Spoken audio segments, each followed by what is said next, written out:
हूँ वृंदावन के केली कुंज में, जहाँ पर आप लोग जानते हैं प्रेमानंद महाराज जी, जिनके लिए लोग, उनके भक्त जो है घंटों घंटों लाइन लगाए रहते हैं।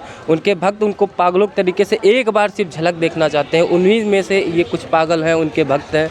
जानते हैं इन्हीं से। कहाँ से आए हैं आप लोग?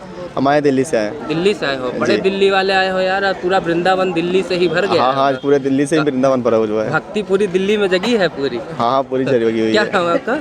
मेरा नाम रंजीत होगा। तो ये बताइए कि वृंदावन होली खेलने के लिए आया है या महाराज जी के दर्शन के लिए? दोनों के लिए। दोनों के लिए। विशेषकर तो महाराज जी के दर्शन करने थे। अभी बस सोशल मीडिया पर महाराज जी को देखा हुआ था, तभी इच्छा हुई कि थोड़ा सामने से उनको देखा जाए, थोड़ा सा अनुभूति उनकी हो कुछ। अच्छा, हिंदी वर्ड तो काफ़ी बढ़िया बोल रहे हैं, लग रहा है। साहित्य का स्टूडेंट। अच्छा, हिंदी साहित्य। जी। क्या बात है। तो थोड़ा संभल के हमको भी बोलना पड़ेगा। तो ये बताइए कि आप दिल्ली से आए हैं। जी। तो दिल्ली में यार कल्चर कुछ अलग है। कहाँ यहाँ चले आए? नहीं, कल्चर कुछ नहीं, हर जगह अपनी एक विशेषताएं होती है, रीजनल लैंग्वेज होती है या रीजनल कल्चर होता है। और जैसे दिल्ली है तो दिल्ली की कोई खास जगह एक जगह का है नहीं। दिल्ली सब पूरे भारत से लोग दिल्ली में बसे हुए हैं, तो दिल्ली का कोई खास आपको कल्चर भी नहीं मिलेगा। और जहाँ तक आप कह रहे हैं कि वहाँ के और यहाँ के कल्चर में, तो आप अभी देखेंगे तो प्रेमानंद जी महाराज का हर जगह आपके भक्त मिलेंगे। और खास करके दिल्ली में जो है आपको मिलेंगे श्याम जी के, खाटू श्याम जी के जो है आपको दिल्ली में उनके मिलेंगे। श्याम भक्त हर जगह मिलेंगे आपको अभी दिल्ली में। अच्छा, अभी अयोध्या में राम मंदिर का उद्घाटन भी हुआ है। प्रभु रामचंद्र जी विराज हुए। कभी गए दर्शन करने? अभी तक नहीं, अभी तक सौभाग्य नहीं प्राप्त हुआ। लेकिन बहुत जल्दी जाएंगे। जाइए, बहुत ही अच्छी जगह है। आपका क्या नाम है सर? मेरा नाम शिवम है। जी, शिवम जी क्या करते हैं आप? मैं यूपीएससी का स्टूडेंट हूँ और दिल्ली में पढ़ता हूँ। बढ़िया है, मैं कैमरे में नहीं बोलूँगा। हाँ, ये बताइए कि आप लोग यूपीएससी की तैयारी करते हैं, उसके साथ आप लोगों को समय मिल जाता है थोड़ा? बिल्कुल। माइंड रिलैक्स के लिए, थोड़ा सा धार्मिक प्रवृत्ति को जगाए रखने के लिए, बनाए रखने के लिए और एंजाइटी और डिप्रेशन से दूर रहने के लिए हमें इन सब चीज़ों के प्रति लगाव रहता ही है। पहले ऐसे संत देखे गए हैं जी, जिनकी मान्यता हर जगह है, जिनकी स्वीकार्यता जो है सब में है, चाहे यूथ हो, चाहे बुजुर्ग हो, चाहे बच्चा हो। मैं अभी देखा हूँ बहुत ही फ्रैंक बोलते हैं, मतलब एक तरीके से जैसे होता है ना ब्रह्मचर्य का पालन करना सिखाते हैं। ऐसा कुछ ऐसे टॉपिक हैं जो जो क्लास सब्जेक्ट के टीचर होते हैं वो क्लासों में नहीं बताए, महाराज जी बता देते हैं। कैसा लगता है आप लोगों को? महाराज जी की जो वाग् दिग्धता है, उनका कहने का जो लहजा है, कि ये नहीं वो आप पर थोप रहे हैं, वो केवल आपको बता रहे हैं। आप उसका अनुसरण करें ना करें वो आपके ऊपर डिपेंड करता है। वो इस तरीके से आपको भाव विभोर कर देते हैं, इस तरह से आपको मार्गदर्शन देते हैं कि जैसे कि माता पिता देते हैं। बातों में शुद्धता दिखती है। एकदम वाग् दिग्धता इस प्रकार की है कि मानिए कि आप कोई बच्चा क्या, बुजुर्ग क्या, हर प्रकार के व्यक्ति उनका अनुसरण करने के लिए तैयार रहते हैं। जी, सुनील जी आप किसी तैयारी कर रहे हैं? जी, हम भी यूपीएससी की तैयारी। जी, सब कुछ साथ पूरा ग्रुप बना के आए हैं, कमरा लेके रहते हैं दिल्ली में। जी। तो ये बताइए कि होली खेलेंगे कल? जी, एकदम खेलेंगे। अभी नहीं, कल जाएंगे। अच्छा, कल जाएंगे। जी। तो वहाँ पे बरसाने की होली के बारे में बताइए, किस लिए मशहूर है? होली के लिए, खेलने के लिए मशहूर। कुछ जैसे लट्टू होली है, लठमार होली है, लठमार होली के लिए की होली है। तो बरसाने की होली किस लिए जानी जाती है? जो लोग नहीं जानते वो भी जानते। लठमार होली के लिए। अच्छा, तो कल लाठी खाएंगे। चलिए, आपका क्या नाम है? तरुण कुमार। तरुण कुमार जी, कहाँ से? अभी यूपी से। अच्छा, यूपी से। तो यूपी में ही है।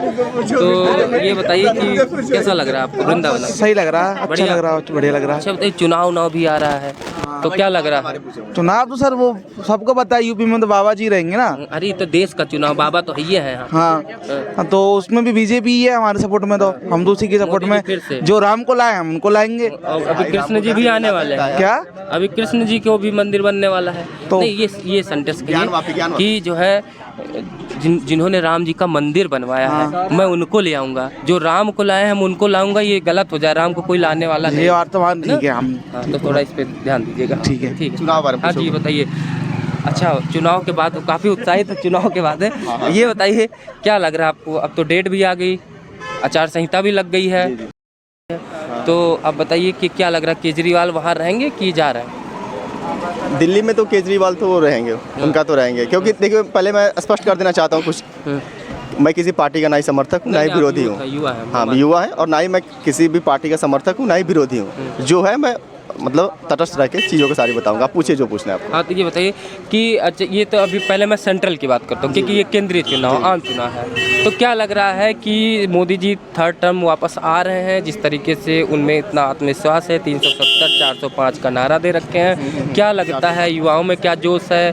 और आपके एरिया और एरिया और मोहल्ले में क्या लगता है? देखिए, वर्तमान परिस्थितियों को अगर हम देखते हैं तो नो डाउट कि अभी भी उनकी फ़ैन फॉलोइंग या उनकी प्रभाव पूरे भारत में मोदी जी का है, खास करके नॉर्थ इंडिया में। साउथ में की बात नहीं कर सकते, लेकिन जब से इलेक्टोरल बॉन्ड का मुद्दा छिड़ा हुआ है इंडी गठबंधन में, विपक्ष ने काफ़ी इसको ज़ोरों शोरों से उछाला हुआ है, तो उससे कहीं ना कहीं थोड़ी बहुत मोदी जी की क्या बोलते हैं कि थोड़ी सी उनकी छवि पे धब्बा लगा या तो थोड़ी लोकप्रियता में कमी आई है।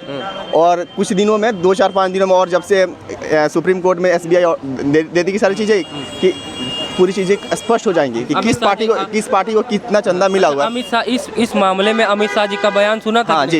अमित शाह जी ने कहा था कि हमारी 303 सांसद हैं और 243 सांसद विपक्ष के हैं, तो 303 सांसद के हिसाब से हमें 6,000 करोड़ मिला हुआ है और विपक्ष को 14,000 करोड़ मिला है। तो एक आप वहीं उनसे पूछना चाहते हैं उनसे कि बताइए कि जब पार्टी बनी थी, क्या बोलते हैं कि बीजेपी बनी थी, जनता पार्टी बनी थी, तो आप अगर कोई नई पार्टी बनाते हैं, आपका एक भी सांसद ना हो तो आपको इसके हिसाब से नहीं मिलना चाहिए। आपको तो चंदा मिलना ही नहीं चाहिए। और जब आपके 500 सांसद हो जाएंगे, मान लीजिए 500 सीटें हैं लोकसभा में, अधिकतम सीटें 500 होनी चाहिए, जो 550 जो आपकी 543 है।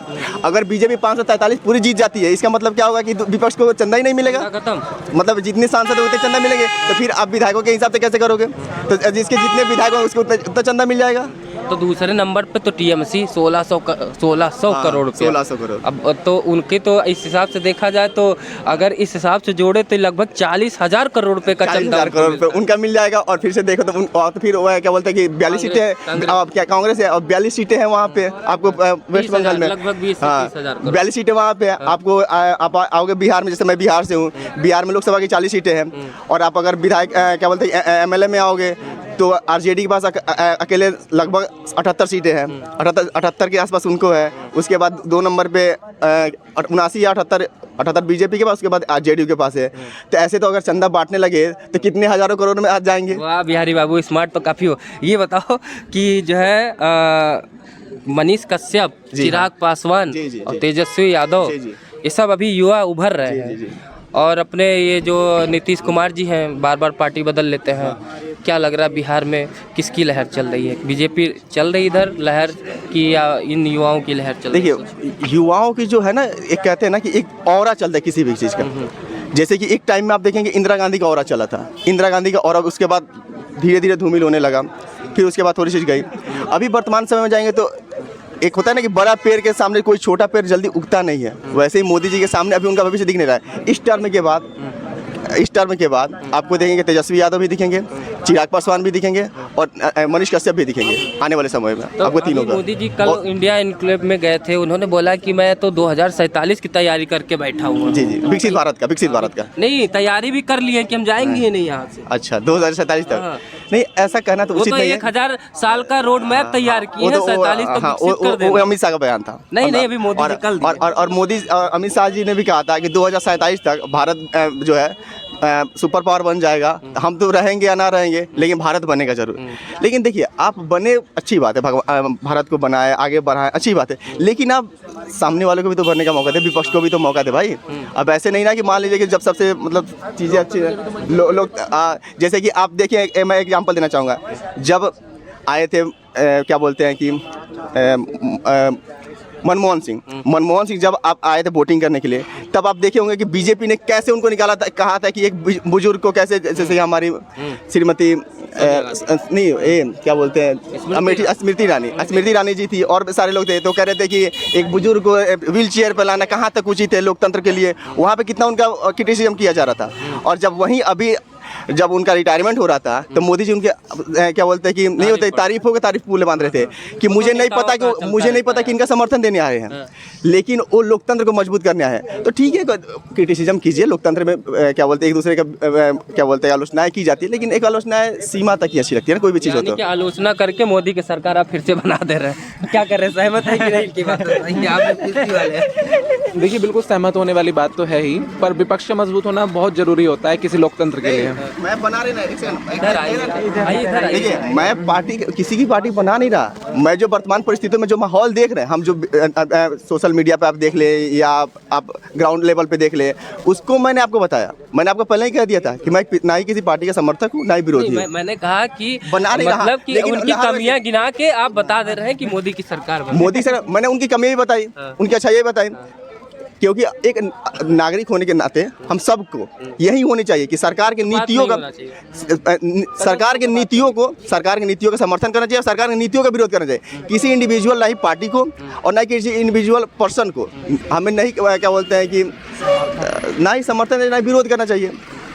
हम लोकतंत्र को मजबूत करें, हम सब सरकार की नीतियाँ अच्छी है तो उसको अच्छा कहें, जो भी नीतियों को कमियों को हम कहें, बस इतना। इसी के साथ युवाओं की राय जो कि दिल्ली से और बिहार से और अलग अलग राज्यों से आए हुए थे, जो अपनी बातें रख रहे थे कि देश का क्या है माहौल, क्या है मूड, कौन बनने जा रहा है प्रधानमंत्री, कौन अभी विपक्ष में बैठेगा। जिस तरीके से मोदी जी कहते हैं हम 2047 तक की तैयारी करके आए हैं और विपक्ष कहता है कि इस बार हमारी ही सरकार आएगी। इसी के साथ इस वीडियो को समाप्त करते हैं। वीडियो को ज़्यादा लाइक शेयर सब्सक्राइब करिएगा। जय हिंद, जय भारत।